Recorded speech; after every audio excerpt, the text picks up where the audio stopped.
آپ کے غلام اسلم فرماتے ہیں رات کو میں اور جناب عمر نکلے تھے تو ایک مکان میں ہم نے دیکھا کہ ایک عورت نے نا اس کے بچے بار بار شور کر رہے ہیں اور وہ کچھ پکا رہی ہے، آواز آ رہی ہے۔ تو حضرت عمر نے دروازے پہ دستک دی، کون ہے دروازے پہ؟ کہا میں ایک غلام ہوں۔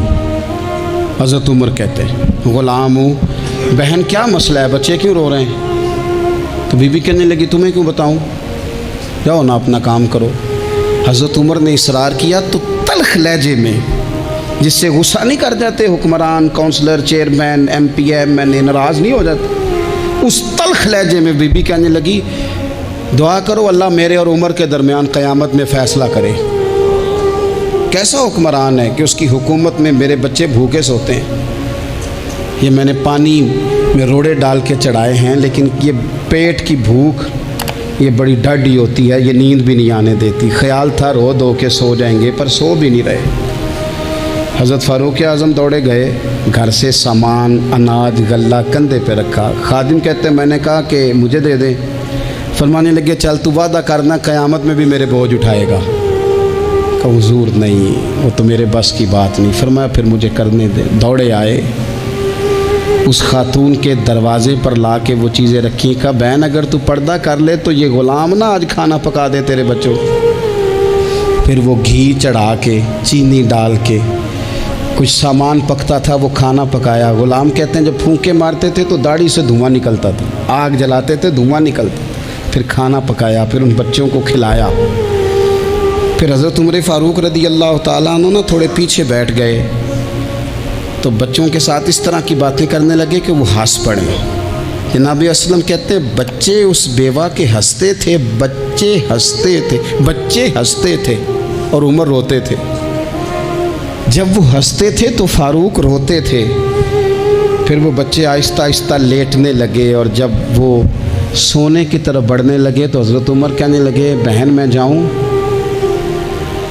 کہنے لگی رب تیرا بھلا کرے، میرا کلیجہ پھٹ جاتا اگر میرے بچوں کو آج شام بھی روٹی نہ ملتی۔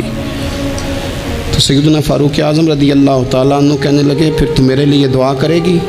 کہنے لگی میں دعا کرتی ہوں اللہ عمر کی جگہ تیرے جیسا کو نیک آدمی بٹھا دے۔ تو حضرت عمر کہنے لگے ایک چھوٹی سی گزارش بھی مان لو گی؟ کا کیا؟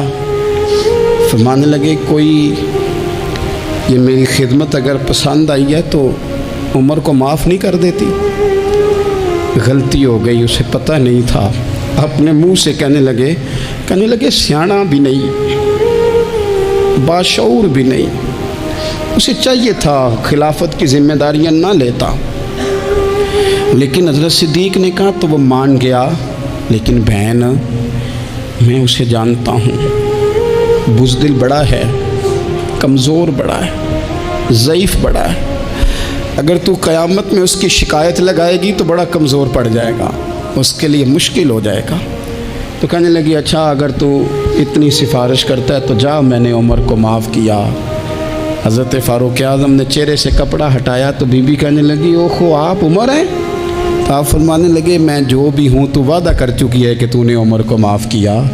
پھر باہر نکلے اور اپنے خادم جناب اسلم سے کہنے لگے 2 بندے اور بلا اور انہیں گواہ بنا کہ میں نے اس غریب کے روتے بچے ہنسائے ہیں، تو جا کے ان کو بتا میں نے وہ ہنسائے ہیں، اس کے بھوکے بچوں کو میں نے روٹی کھلائی ہے، اور تو گواہ ہو جا کہ اس بی بی نے خود کہا ہے بغیر جبر کے، میری گزارش پہ کہا ہے کہ میں نے عمر کو معاف کی۔ کیوں نہ ہم بھی اپنی اپنی ذمہ داریوں کا احساس کر لیں، کیوں نہ ہم بھی جہاں جہاں ہماری ڈیوٹی ہے ہم بھی وہاں غور کر لیں، کہیں ایسا تو نہیں کہ ہم بھی کمزور پڑ گئے ہیں، ذمہ داری تو لے لی ہے پر اب ہم ادا نہیں کر پا رہے، ورنہ وہاں سے معافی لے لیں۔ اللہ تعالیٰ سیدنا فاروق اعظم کا فیضان عطا کرے۔ آخر دعوانا ان الحمد